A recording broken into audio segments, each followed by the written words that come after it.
and welcome to the End in Mind podcast. I'm your host, Caitlin, the owner of Meraki Media Management. The End in Mind is a place where we come to share stories, tips, and strategies of many entrepreneurs, creatives, business owners, and just some people that aren't willing to live the traditional lifestyle. We talk about how to live outside of the box today and how to incorporate what really is important in your life to keep that end goal always in mind. Again, if you would like to reach out to me in any type of way, you can find me on Instagram at Meraki_media_management. And I hope to hear from you all soon. Thanks so much and enjoy our show.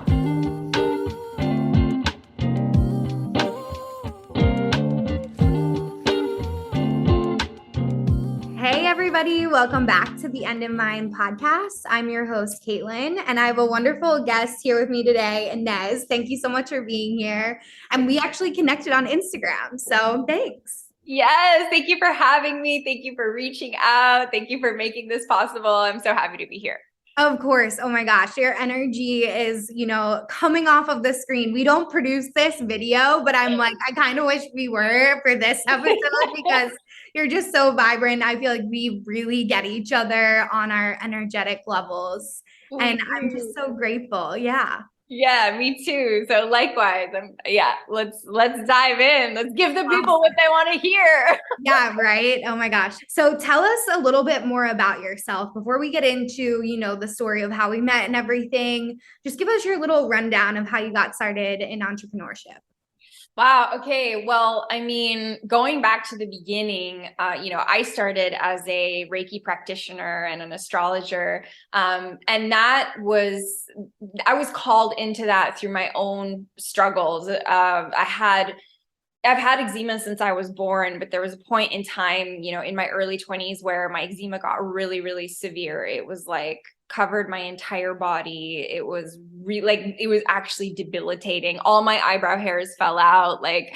It was really bad. So that initiated me into my spiritual journey. And that's when I found Reiki and flower essence therapy and astrology. These are all things that I ended up practicing in my practice. I really needed to heal myself because with chronic illnesses like that, and I'm sure you know this, it's there's not much that medicine can do. It's a spiritual thing. It's an emotional thing. It's a mental thing. It's healing from trauma.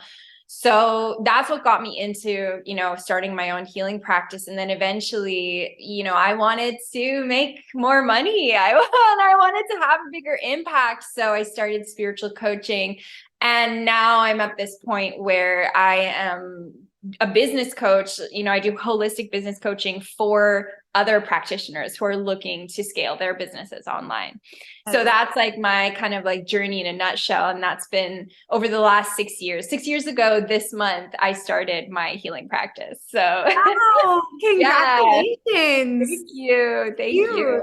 Yeah, that's amazing. I'm so glad we're getting to celebrate it here today. Yes, we are. Woo! That's when Ines Heals was born. Love that. Oh my gosh, that's great to hear. It's awesome to hear your story and your background too, because it does have so much alignment, with what we talk about on this show, myself personally. So can you tell us more about how you really healed yourself? To give you some background, I'm not sure if you heard this on the podcast, but I work with a mind body coach. So we're healing PTSD and trauma right now.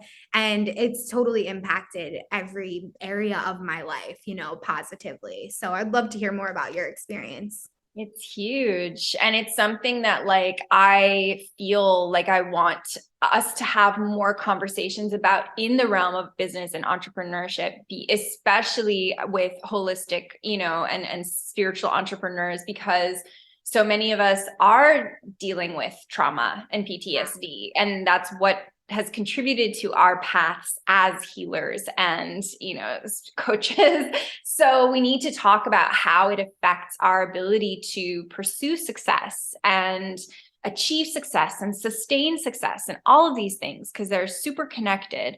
But for me, like, a lot of it was, I shared the main modalities that really helped me were Reiki and energy healing and flower essence therapy. And it was just getting real with myself work. And you talk about mind body and connection between mind body. Like, for me, it was very clear anytime I would, engage in relationship or a situation or eat a certain food or whatever that wasn't good for me, it was like my body would inflame right away. It was like a immediate reaction. Even thought patterns and like narratives that were not good for me, that were unhealthy, would instigate these reactions in me. So I had to just get really, really, really in tune with my body and what it was trying to tell me. And that was always my barometer for how in line I was with like my soul nature and like my true nature. So it's been a practice still of listening and like listening to my body, listening to myself, listening to my inner guidance, putting myself first, which I think is what trauma really blocks us from doing a lot of the time, especially childhood trauma, right? Absolutely. Yeah, I can relate to that on so many levels. And like, so can our listeners, we've all faced things in our childhood that impacts us today, but it really does come down to the realness, like how honest can you be with yourself about these situations? And it was so hard for me in the beginning, like tooth and nail, it was everybody else's problem, not mine. Like I could not handle the thought of me being the issue or other things being the issue, like my eating habits or my thought patterns. Like that seems so scary for some reason to admit that to myself. And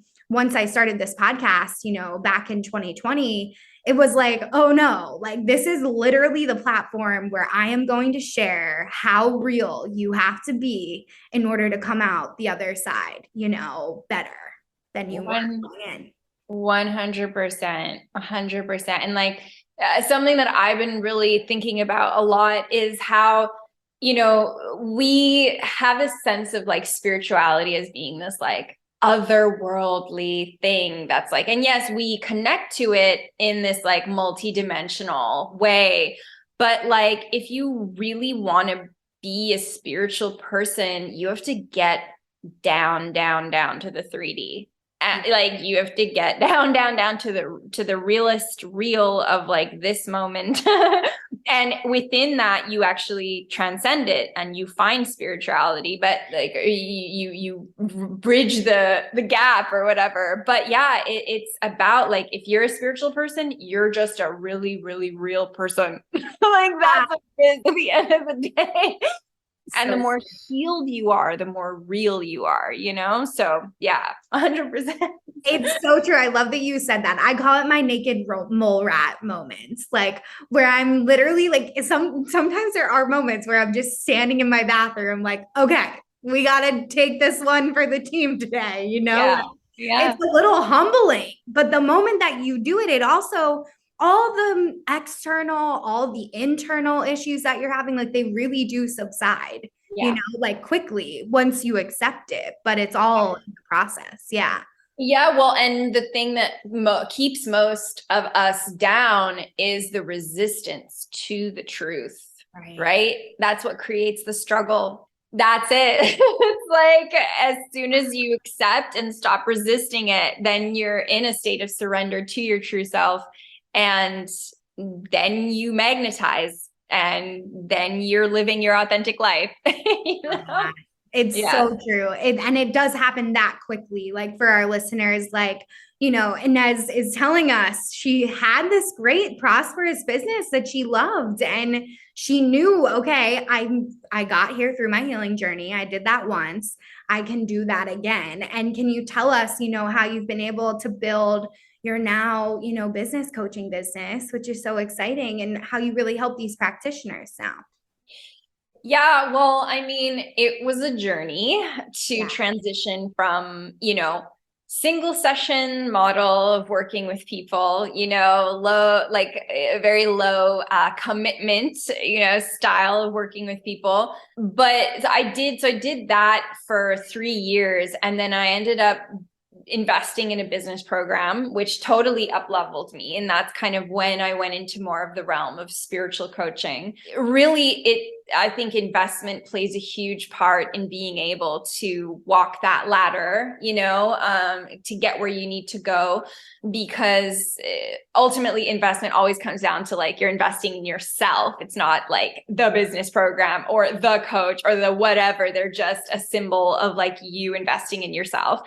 So that was a huge part of my journey. Yeah, it's just been this process of like following where my passion is taking me. So after a year of spiritual coaching, it was like, I really want to actually help people create prosperity with the things, through their passions and through their spiritual gifts. And I found that the people who were coming to me for spiritual coaching were entrepreneurial types anyways, so I was like, these people were already attracted to me.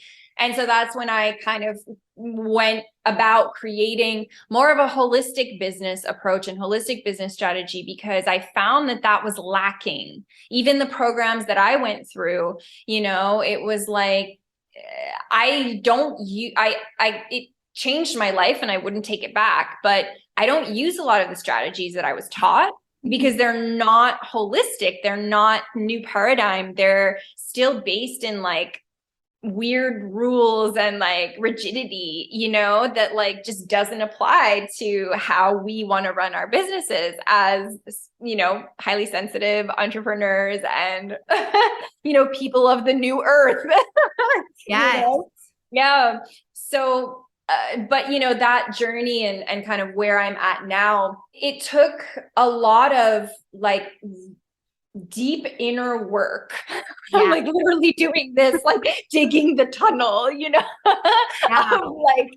of like getting to the core blocks of the self, because anytime you endeavor to go bigger and make more and impact more lives, that's when all of the stuff that has been blocking you from really taking ownership of your power comes up. And so for me, and what you're referring to and kind of relaunching, myself along with my new Instagram and everything, came after a period of really having to go deeply internal to do the really deep, isolated inner work that like, I stopped taking clients for a couple of months to just be with myself and put myself first and learn how to really like trust myself 100%. And now I'm kind of, it's been a month now. I've been reemerging from that tunnel, that space. And yeah, so now it's about taking holistic practitioners into six-figure business, ownership. And how do we do that? Not just from a point of strategy, but also mindset. And so that's where my journey has taken me. It's amazing. It's so great to like really hear you write it out, because I think, which I'm going to speak for myself and for you, and of course you can totally disagree or agree, but I feel like when we do this healing work, we almost speed up our success. Like it allows us to move through life faster, than we maybe wouldn't have. Absolutely. And for me, the biggest key is not only that we're moving through it faster, but sustainably. Yeah. Yeah. That's the biggest thing, because I've seen, and even for myself too, it was like a lot of, that 10K month, it comes and it comes again, and you're just like, whoa. And like, but was that sustainable for me? Like as the person that I was before, with like my blocks around authenticity and flow and all of these things, like, no, it wasn't. So if you want sustainable long-term success, like you have to do the inner work. There's no getting around it, unless you are okay with not being happy, which it's not really success, right? So Oh Yeah. my gosh. Wow. I love that you just said that. I feel like there's so many things that we could even just unpack in that one sentence that you just said, Yeah. but I want to Yeah. start with the piece that you mentioned, on the sustainability, because I think that that's the biggest fear that comes up for people when they're first getting into this intuitive, holistic work, even when they're going to be business coached. It's like, what if I go back to those old patterns? What if I can't uphold this new higher self that everybody in our industry is talking about as if it's this destination at this top of the hill? I know for me as a perfectionist, like that's what held me back from diving in headfirst to therapy, a long time ago, because I was so afraid that I wouldn't be able to even create that person, through my own self.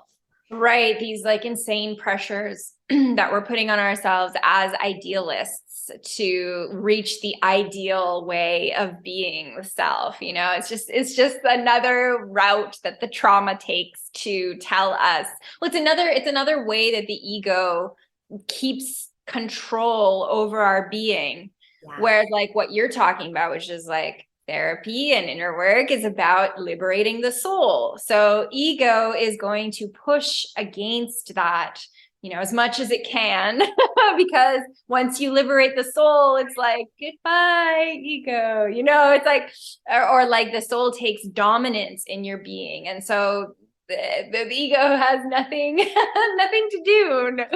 So of course, yeah, I mean, it makes sense. Like, and for me, like the way that I relate was I was, in these past 2 months, one of the things that, or I guess in the 2 months that I was, taking time to really do the deepest, deep work, one of the narratives that came up for me was like, what if I can't, like, it's similar, like, what if I just can't make it to that point in time to succeed? Like, what if I never get there? Like, what if these things just keep coming up for me forever? That make this work so much harder than it should be. And I can tell you from sort of being in those feelings and emotions and just really going in a deep dive that when you're in the process, it's like it's very hard to see the progress because you're just in it. And of course, you're inviting all of this change and transformation. So all of these narratives are going to be right at the surface. And it can be a very daunting place. But I can say with certainty that if you keep at it, you will get to the other side. And the thing about getting to the other side is that you've integrated new beliefs. Like it's not just something that's in your mind, it's a full like mind, body, soul transformation, integration. And with that comes lasting change, and you simply can't go back. And that's how ascension works, that's on that topic. When it's real ascension, you stay going upward and upward and upward. And you don't have to worry about falling into old patterns. And if you do, they'll be way less intense, and you'll have the tools to handle it. Yeah. I love that you mentioned that, because I think it's like, nothing is linear, how you're saying as well, like these beliefs may still come up. And I think like for me, I just had to accept like, next time it'll just be deeper, which is great, like Yeah. so looking at it out of curiosity. Like one of the things I've said on the podcast in the past is like, we have the ability and the knowledge that generations before us never had the opportunity of knowing. Like when you really think about mankind, like we're in, how you mentioned as well, which I love, this new paradigm is emerging. And I want to be a part of that conversation. I don't want to be on the other side of like, what's going on? What is that? Blah, blah, blah. Like the whole thing. I'm like, I want to be in the know. And I want to be locked in on that new paradigm. Like this old shit, like it's not going to last anyway. We all know this. If you're listening to this podcast, you probably agree. So Yeah. it's like, that was the opportunity, energy that I really had to get into to like see this as more fun and less like so damn serious. Yeah, for sure. For Yeah. sure. There's way more perks to the new paradigm, but Yeah. I think that it's the point at which you choose to stop resisting, because really for everybody, until you step into, like, let's say the belief system, because that's what a paradigm is. It's a shift in a system of belief. That's what defines a paradigm. So in order to be part of the new paradigm, you have to accept a new set of beliefs. And those beliefs it's like the shift is, I'm putting my faith and trust in vibrational reality, not material reality, right? So that's a big leap to take. But until you take it, you're going to be living in resistance, because you're living in a false reality, because the 3D world is not the causal reality. It's the world of effects. It's not where everything is coming from. So you have to go into vibrational reality. That's what the new paradigm is all about. And this is like one of the first lessons I teach my students. It's like, you have to commit to vibrational reality. You don't just believe in it, you commit to it. So you have to make choices based on something that you can't see. And that's hard, but that's real. Oh my gosh, it's even more real than like how you said, like, this computer, like it's so much more real. And, us intuitives, we already feel that. So Yeah. it's like, I'm sure a lot of your students are like, hell yeah. They're like, finally, someone gets me, like I've been searching for this for so long, like Yeah. that's how my coach explains it to me too. She's like, no, this is like fun. Like she gets like really excited, when we're getting into like the vibrational conversations, because I'll be honest with the listeners, like this reality that you're still living in, it does feel real, like on some level with your coaches or with your business, even. Like I'm sure, and as you might be able to speak to this as well, like these problems feel really heavy. Like if someone you piss off at work or a client's upset with you, that can really affect us as highly sensitives. And we don't disregard that emotion, but there is a sense of freedom when you realize like this will pass, like it's really not the end of the world. Totally. And like, this comes back to something that like, I literally was like tuning into this morning in my meditation, which is that, so both worlds are coexisting and they're both real. Right. But it's that our consciousness is plugged into a higher dimensional reality. And that's what's allowing us to see the things that are happening in the 3D in a new way, right? So, and that's also what's allowing for solutions to be at the forefront of how we're, going about our life. But our awareness is in the 3D. And if we can like tune that in to say our awareness is instinctual, embodied, grounded, and our consciousness is like higher dimensional, then we're getting the best of both worlds. And that kind of goes back to what I was saying about how like you have to get 3D with things to really access spirituality in like a fully embodied way. Like you need to get really, really grounded. So there's that other aspect of like, yes, this is real. Yes, this is happening. Everything that's in the 3D is real. It's just about getting grounded in it, and yeah, I mean, when working with those two, working with both realities at the same time. Yeah. Oh my gosh, I love that. I'm having like so many thoughts. Like I think we have this episode coming out prior to you where we actually talked about like intuition is literally instinct. Like that's what it is, And I just had this like epiphany of like, this is so crazy that we are living in a world where we have had to teach instinct again because we've been so desensitized by all of this shit out there, like really, I just want us to like sit with that. Like what, know?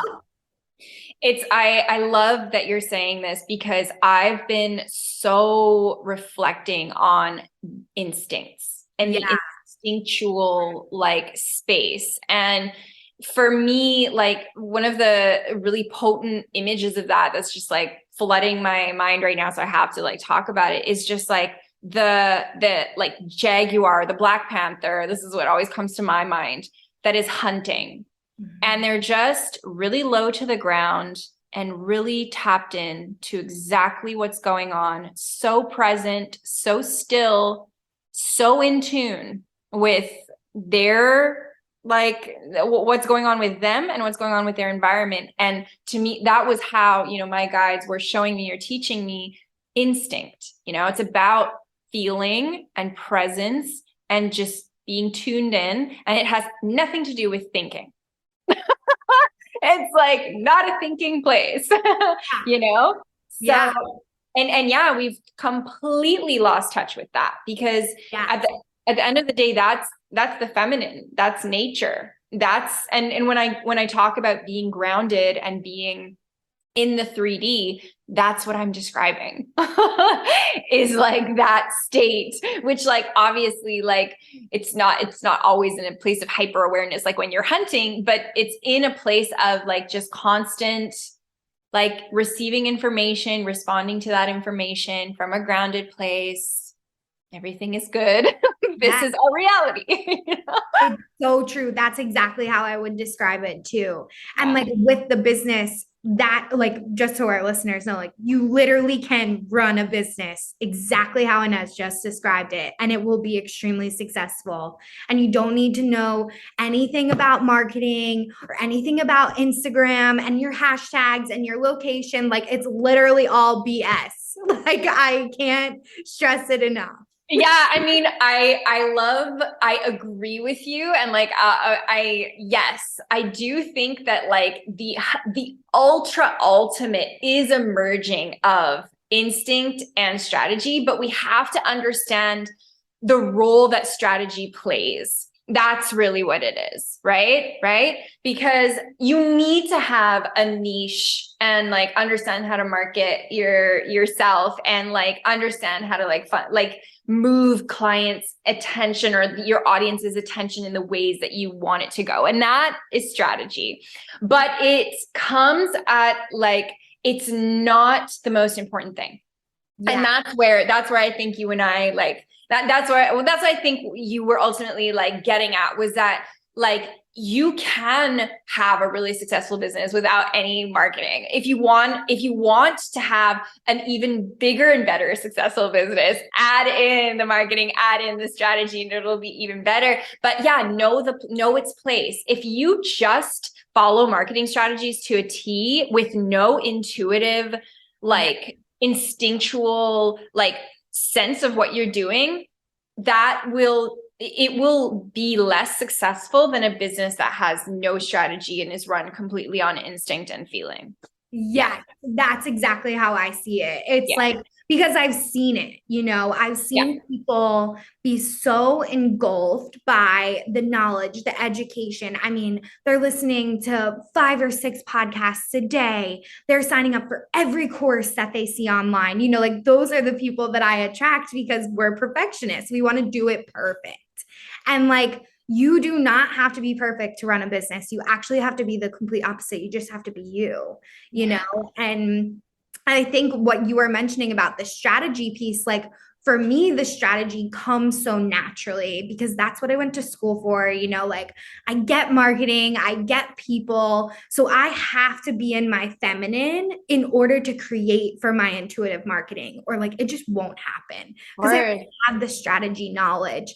So like when you work with someone like yourself as well, like you have all of this knowledge, you know, you're just able to give them the pieces that they don't have, you know. And I think a lot of our clients, they just can't tap into that intuitive side because they've been so desensitized by all this education and the shoulds and the have tos. And it's like, it hurts, you know, it feels like, how can I do this? Like, which I have been in their shoes, so I totally get it. Yeah. The shoulds are really big. Yeah.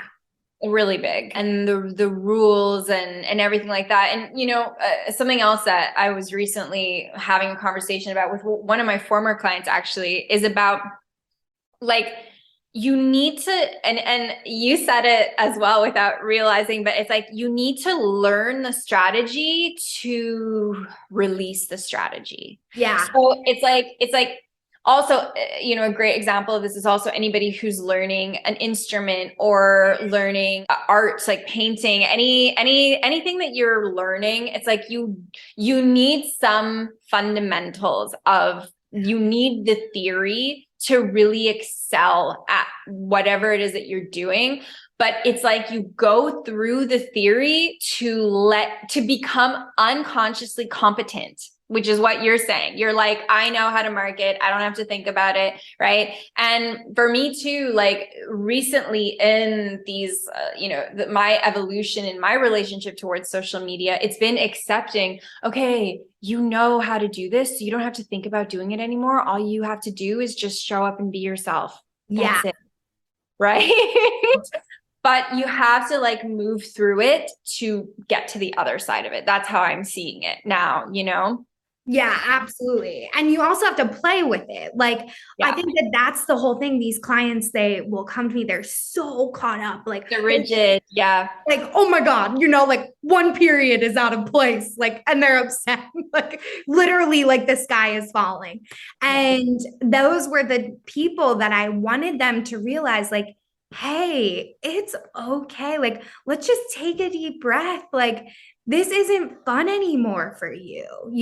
And like your business has to be fun. You have to be excited. Like if something else is going on, like let's just talk about it. Like it's okay. Like these people, they think that they have to fit into a box. And of course, of our listeners, if this resonates with you, like let me know. I feel like that's I'm how like, these people, including me, how I used to think, right? It's like us people. Yeah. us together. Like, Yes. we're all in this. Like, I felt like I had to fit into this perfect box, be seen as this perfect person. If I post something online when I'm crying, like, what's going to happen? Like, it became an experiment for me. And that's how I feel like the marketing has adjusted. But I think you also just have to be passionate. If you're passionate about the work that you're doing with your clients, marketing is so easy. You know their problems, you know all Totally. of it. The piece about having fun, and then the piece about experimentation. Yeah. And also, I'll add in curiosity to that. If you can have those mix of things going on in terms of like your relationship to everything that comes with growing your business, which is putting yourself out there in the world, which is content creation, which is your message and all of this stuff, you are doing really good. Yeah. Fun with it. And because a lot of the time, and again, I was literally going, like, I'm going to create content about this, like this week. It's like, if you're the reason why you feel like you have to do it a certain way, it has to be perfect, is because you're afraid to make it an experiment. Because if you experiment, that's like, well, maybe I'll fail, and so I just need to stay rigid with this thing and box myself in, and you lose so much. And like, this is ultimately what I want to get across, is that you lose so much of your magnetism when you do this. You lose that magnetic quality that just draws people in without you having to try. And I think that's where, both you and I and everyone who's listening can relate as to like where they want to get to, is where like, we're not trying anymore. We're just being, and we're doing the things that we feel inspired to do. And that's it. And that's what life is supposed to be. Yeah, exactly. Oh my gosh. So well said. I love that. And how you said the word trying, like I'm really dropping that word if I can. It's like, how can I just literally change the name from trying to inspiring? Like that is what the goal is. And I remember being on calls with some of my clients and asking them like, What is so frustrating right now? Like, is it because the money's not coming in? Is it because the marketing's not what you think it should be? Like, you're landing clients, you have leads. Like, we need to nurture these leads. We're always thinking like 4 or 5 steps in the future. That way, we're not able to be that present that you mentioned, like with the Black Jaguar, like on the floor, Black Panther, looking around, seeing the leads, hearing the leaves, like all of these things. They have literal same exact simulation as selling, like this is the same exact thing. And if you can really come back to that and realize if we can't even be present with ourselves, how are we going to be present with our clients? That was the question that I asked myself when I knew I had to go to therapy. I'm like, if I can't even sit with my own thoughts for 5 minutes, how am I going to teach other people how to listen to me or whatever, like. Well, and I mean, this all comes from scarcity. Yeah. And that's the biggest program that we've been conditioned with. And, what I teach is like scarcity is just resistance to our connection to the divine. That's all it is. Like, that's all that's happening. Like, it's not real. Like this fear around money and all these things, everything is like, it's resistance. It's just resistance. And, your ego is calling it like, fear of money, fear of losing clients, fear of not getting clients, blah, blah, blah, blah, whatever. But it's just resistance to the divine. And, that's what has happened with the loss of the instinctual self, and the loss of like just tuning in as a part of something greater. That's also where like, these pressures that you talk about of how we should do this and we do have to blah, blah, blah, blah, blah. Like we're trying so hard. It's because we think that we're the only ones responsible for the things that come into our lives, that we have to make everything happen, which is a symptom of feeling like we're not being taken care of. We're not a part of infinite intelligence. We're not connected to the law of attraction. We have to do everything because we have to do everything. We have to do it perfectly. Otherwise we're going to fail.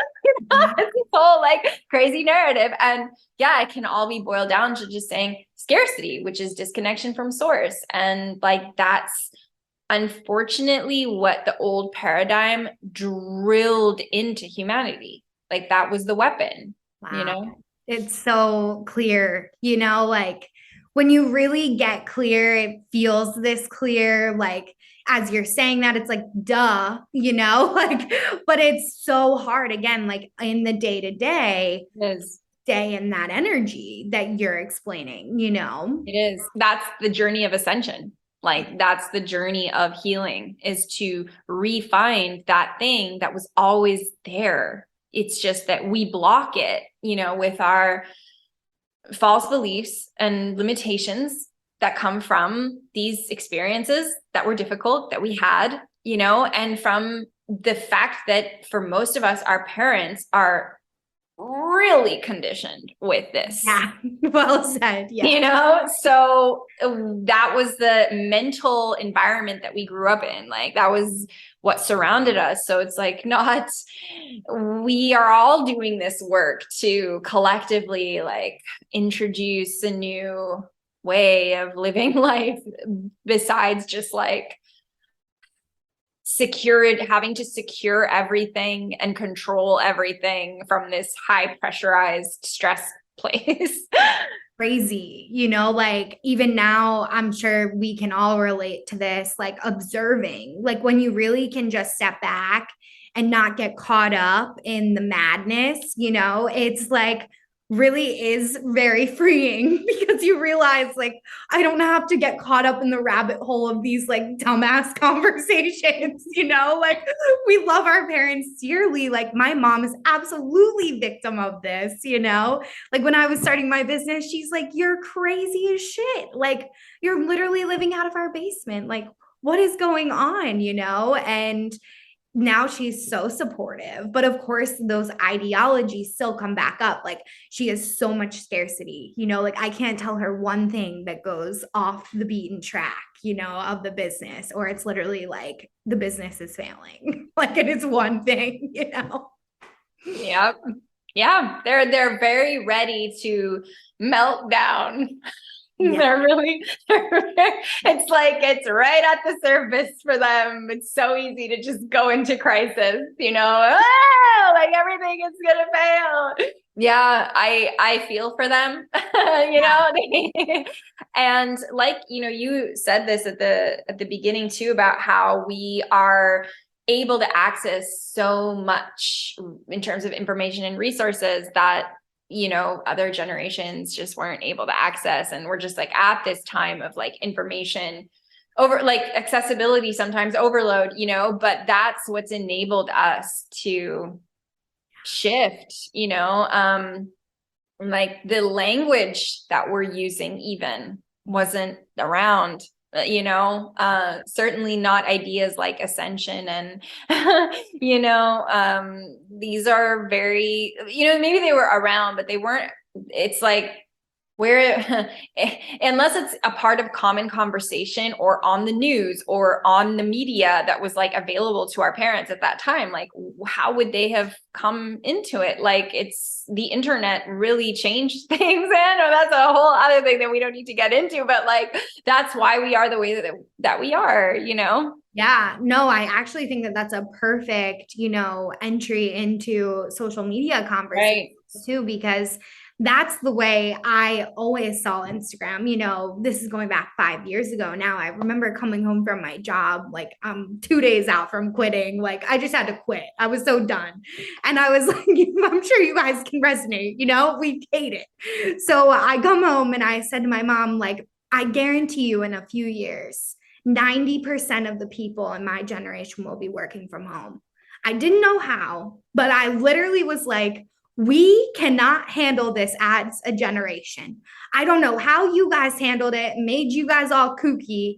So we're not doing it, like I was like, it's just the way we are. Like we grew up with the internet, and I think how you're kind of explaining this narrative, it makes a lot of sense, like the access to information. Yeah, it can be overloading, which we come to this podcast to hear how to set limitations around that and connect to the intuition. But at the end of the day, we wouldn't even be connecting with one another without these platforms. 100%. 100%. And I think like, when you're talking about, I love the certainty with which you're like 90% of my generation is going to be working from home. Like, I love that. And I think that what that's about more and more is it's about freedom. Like it's about getting rid of these limitations that don't, like these 3D like heavy block, like things that we don't need to be experiencing, like that are not helpful for our soul experience. Like even as an example of like, when COVID hit and then everybody was working from home, it's like, oh, we can work from home, then why the frick is there an office in the first place? And like, if you could work from home, why would you not want to work from home? And like, for me, this also brings up like, this is also for the next generation, because something else I was thinking about this morning was like homeschooling and like kind of radical unschooling. It's not a subject I know a lot about, but certainly when I, have a child, like it's something that I'm already starting to think about. It's like, do I really want to send my child to school? And obviously, like if you're going to you have to have a lifestyle where you're able to be there for your child. But that's how we change the future generation. That's how we give, so for example, our children the most nurturance, the most loving care and attention that they have access to. And that's how things shift in the long term for generations to come.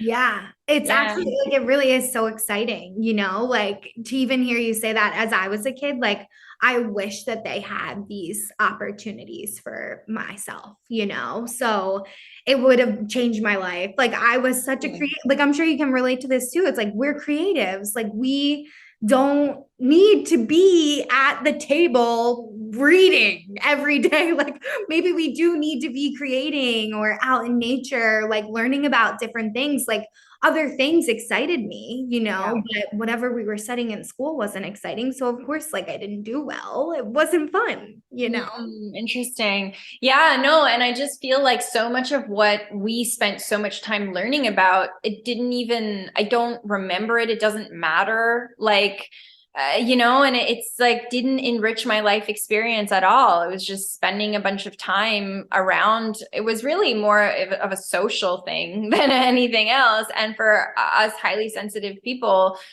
it's not always fun to be in that environment because like we're kind of the minority and we don't do well with like hierarchy and having to be cool, in this and this kind of way, like, anyway, that's like a whole other branch. But like going back to the freedom piece of like, that's what we're seeking. And that's what is coming for future generations more and more, is like more and more freedom from the constraints of like dysfunctional 3D life that no longer serves any purpose.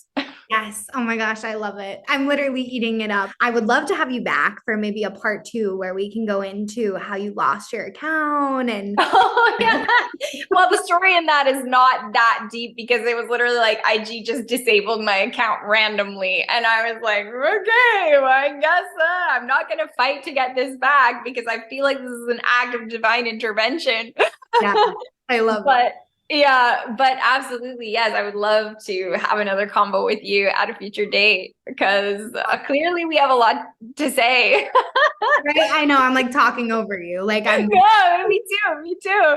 So I love it. I love it. Absolutely. We'll have you back. This was so nice. And, we can talk about all the things. I feel like we touched on so many amazing topics today, but can you tell our listeners how to get in touch with you, if they're really looking for Yes, absolutely. So of course there's my website, InesHeals.com, my own little world. And you can find me on TikTok and Instagram at Ines Heals, INESHEALS. That's me. And the easiest way to get in touch is to just DM me, or of course you can book a call and that's that, and see what we can do to, level up together. Yeah, absolutely. Oh my gosh. Well, you guys should absolutely at least go follow and hang out with us over on IG. We'll have all the links listed below in case you're multitasking. Come save us later and we'll hang out with you at a later time. So thanks so much for being here. And I can't wait to have you back. Yes, thanks for having me. And thanks for listening, everyone. Much love. Thank you so much for listening to The End in Mind. I would like to remind you all, if you haven't yet reached out to me on Instagram, we are at Meraki_media_management. It will be in our show notes as well. If you would like to reach out to me, we always offer free coaching through Instagram based around our Instagram training and our business Instagram practices. If you need any type of support, please do not hesitate to reach out to me there. And we also offer several different types of consulting and training packages if you're looking for a little bit more in-depth tips. So thank you all for listening in, and of course I want you all to keep the end in mind as you continue with your day and or work week. Have a great week, and I will see you all next time.